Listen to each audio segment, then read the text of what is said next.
Kuya James, sana masagot nyo ito.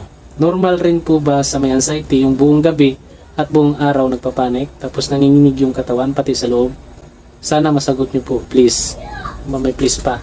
Opo ma'am, thank you sa katanungan mo ha. Unang-una po, sa una po kasi yung mga sinasabi mo rito na sintomas, sa una po ganun po talaga ang nararamdaman. Kasi wala ka pong idea noon kung bakit anong nangyayari sa inyo, bakit nakakaramdam kayo ng ganun. Wala ka pong kaalaman noon kaya ganun nangyayari sa inyo. Ibig sabihin, nakikita ko sa mga tanong mo bago pa po yung anxiety mo. Kaya ganun po yung mga nangyayari. Kaya ito po ang mapapayo ko po sa inyo kasi bago pa lang po yan. Kailangan mo ng sapat na kaalaman po at saka kailangan mo ng counseling.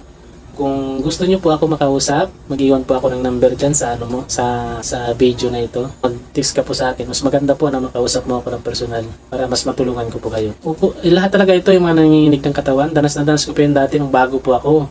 Nung unang kasagsagan po ng anxiety.